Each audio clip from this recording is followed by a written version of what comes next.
Welcome to the Blueprints Podcast. I'm Isabelle Brodigham here with Michael Flory, founder and CEO of Custom Built, and of course, my dad. Hey, Isabelle. So today I want to dive into giving back. One of the things that I've heard you say, especially in the last couple of years, is that you started in this business, but really your goal in life was to impact families. Yeah. So that's our core focus here at Custom Built. But I want to talk about how you translate that. You know, we go in and remodel homes. So how you translate remodeling homes into impacting families, and what are some of the things that we're involved in, you know, in a local community level to make a big impact. For me, sometimes in life, and I think for all of us, like we're called to certain things. Yeah. And this is more of a calling for me than it is like I wanted to be an entrepreneur and I wanted to build. I didn't want to do any of that. I honestly wanted to go overseas and help the poorest of poorest. That was kind of where I saw myself. And part of that is in my story, the tragedy of my life was when my parents were murdered at 10 years old and I was shot. I was in a mass shooting and I survived all that. And so at 20 years old, I had an awakening and changed my life, saved me. You know, I had a second chance at life. So, I mean, 10 years old, my parents were murdered. I survived 2 gunshot wounds. You know, I had 2 other siblings that were shot. Both mom and dad were killed, and grandma was shot, and it was all done by my grandpa. I had a messy childhood. And the craziest thing about it is I went back and lived in that house. Yeah. For 5 years. And to understand like what that did to me as a little boy, it's hard to say, but I can tell you today, it's making me a stronger and better person because I'm seeing myself what I did as a little boy. Like I was pretty strong, you know, but I didn't see myself that way at that time. I saw myself as broken. I saw myself as hurting and a victim and, you know, and really sad, but I didn't even have time to process my sad emotions. So my childhood was in a home. And now I'm in the home remodeling business, and this is what I do for a living. And your house looks better than my house. So fortunately, I didn't pass along the tragedy and the trauma from living in a home and a lot of the pain that I went through. But I can see now at 49 years old, almost 40 years later, how I was called to this industry and how it's so amazing because I have a colleague who's in the commercial business, is an amazing developer in this area, and got to sit with him for a lunch one time, and he was telling me how when he was young, he knew he wanted to be in the building industry, and he thought he was going to be in the residential market. And I remember him sitting there, and he said, "You know what? I had a great mentor, and I went home and I told him what I wanted to do, and he said, 'You want to go into the commercial industry, Not the residential.'" And I thought, well, I'm in the residential market, you know. But what he was saying about that is, I mean, we need great businesses in both areas. Yes. But for him, it was a better fit for him. And for me, the hard thing about working in the residential remodel business, it is just so personal. People's homes are their sanctuaries. This place that we're in here, you know, doing this podcast, this used to be the home of the Sheik, you know. Big time wrestler, WWF, right here. He lived right here in Williamston. Like this thing's been redone and remodeled, and it's been reimagined. And like, if you haven't been out here to Hidden Grove, you got to book your wedding. You got to book your next leadership. We did our leadership, we did our whole company party this last winter here. I think they still have spaces. I know they're pretty booked up, but this home was reimagined. It was purple in here. The first time I came, it looks so different than what it used to. But the process of like gutting something and going back through it, I realize all these years later, you know, and we have an amazing team now. But there's a lot of parts of this business that I really don't like. But one thing I do love is I love connecting with people, and I love delivering a finished product. But along the way in the remodeling business, it is messy, it is dirty, it is emotional. There's disappointments, things are misordered, there's issues along the way, there's going to be problems. The current house that we're going to work on we're going to open it up and it's going to have issues that we're not going to know how to fix that we couldn't have anticipated. There's some that we could have anticipated, but we didn't. And so there's just the amount of like emotional intelligence that you got to have and the emotional capacity to work with homeowners, to stay with them, to not get, when things go wrong and homeowners are frustrated and mad and they're tired and worn out from the remodeling process. And, so for me, giving back has become something that like, I thought I would build this business so that I could impact lives. And along the way, as we've grown the business and we have more people, what I realize is that like, we're all like, like as I'm leading the team, like the opportunity to impact your life is to be able to have the real conversations. We talk about the 5 dysfunctions of a team, right? And building trust with a team and conflicting together, the 5 dysfunctions are, lack of trust and the fear of conflict, and those are like kind of like the 2 base foundational pieces. And if you don't have trust and you're not willing to conflict, and I think in leadership, like that's really difficult. And until things go wrong, like if everything's going good all the time, we don't usually have to get down into the nitty gritty. Right. But when things aren't working and people aren't showing up to work and jobs got misordered and, homeowners are frustrated, like that's when you start to have to deal with your own stuff and you got to start remodeling yourself, And so this business has been the greatest remodel job ever. I'm like Hidden Grove, 2.0 or 5.0 at this point, I've had to continue to reinvent myself.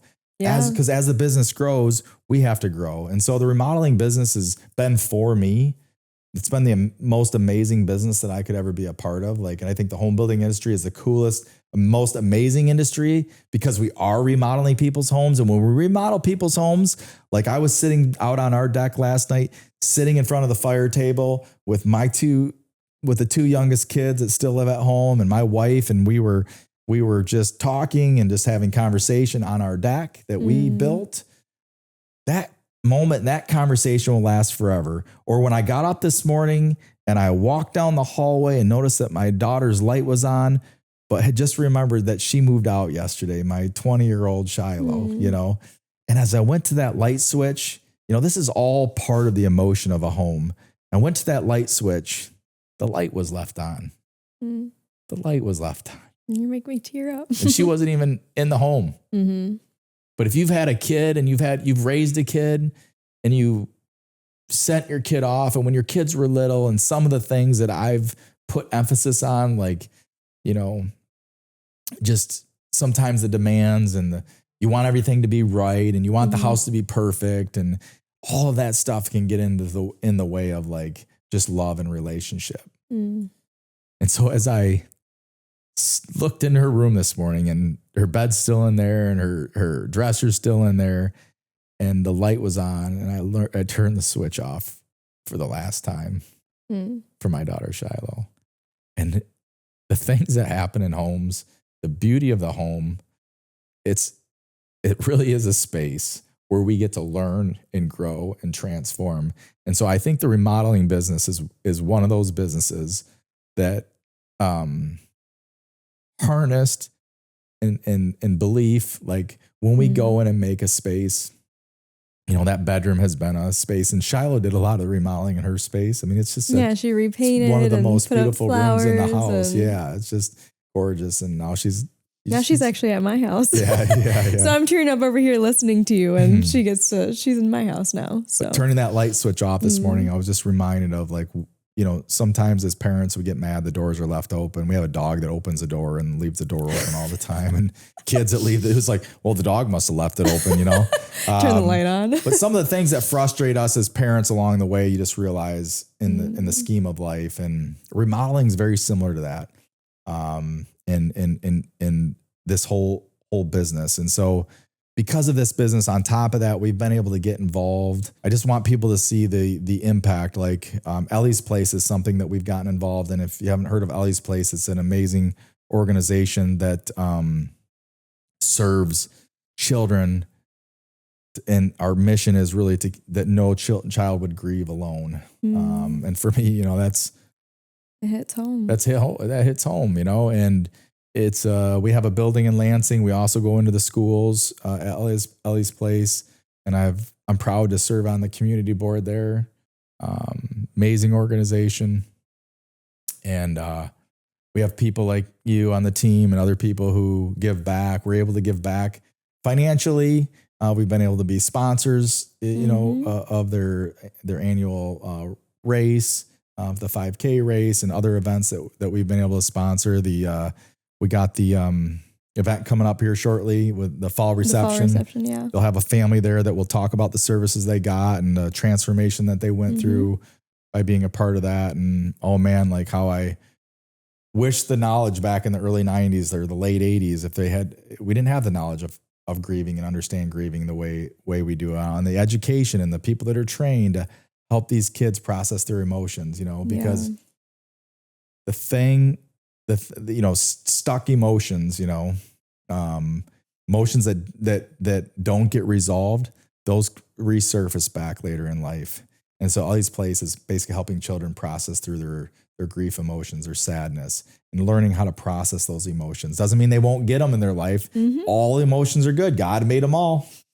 He made the most amazing joy, love, and all the way down to shame and sadness and all of that, and the full spectrum, And I would say in a remodel project, we experience a full spectrum of that most of the time. We do. Even in the design process, working with the couples together, some of the things that we go through, like the emotional expenditure. And if we just stay the course and do it, like, it's so amazing.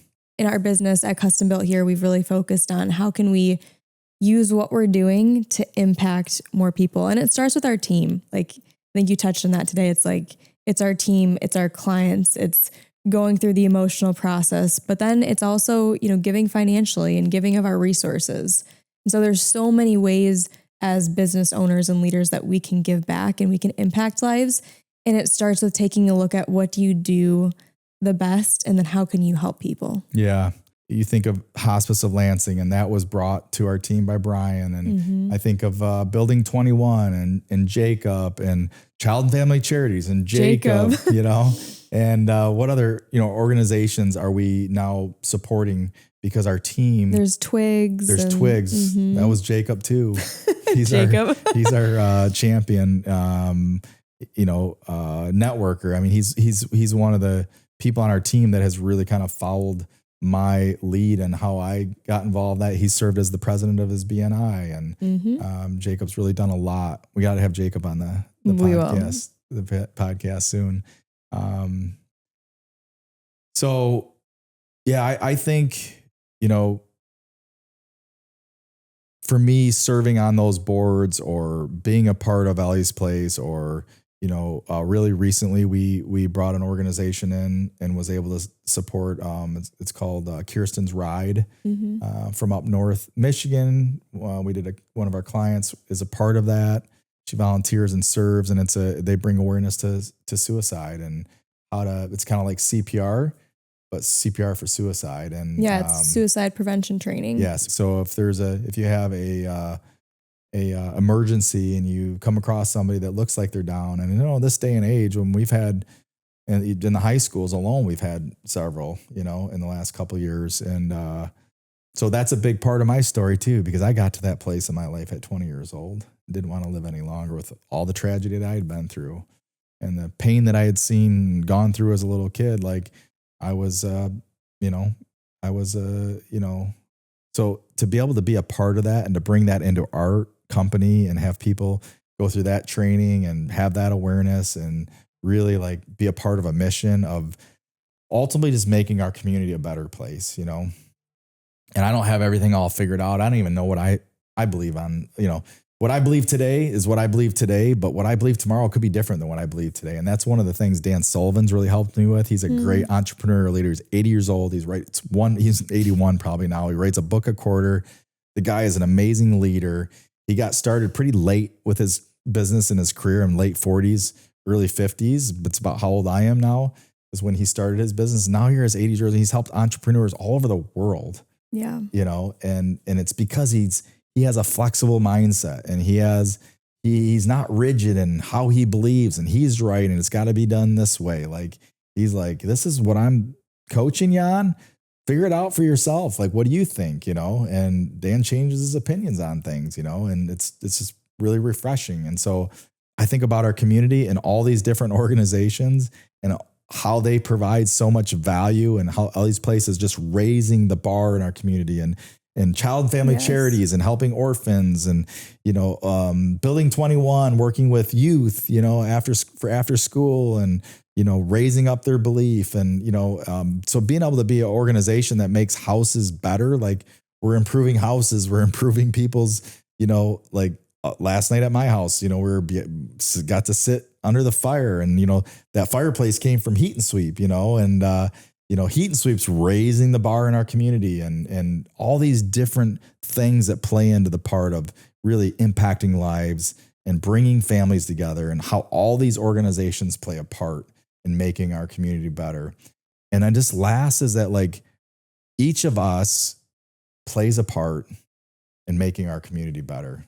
And I believe it just is, make the next choice. Do the next thing that you think's right. And when you fail, you're going to fail. You're going to make the wrong choices at times. Don't give up. Don't judge yourself on that. Be kind, be kind, have fun, and make the next choice. And that's what we've done at Custom Built. Anyhow, didn't know this episode would be this exciting for me, but this is definitely an exciting episode. And yeah, I love to continue to hear good stories around our community of, organizations that are doing great work, like Ellie's Place and others. And then love to hear stories about people in our company, how they've gotten involved.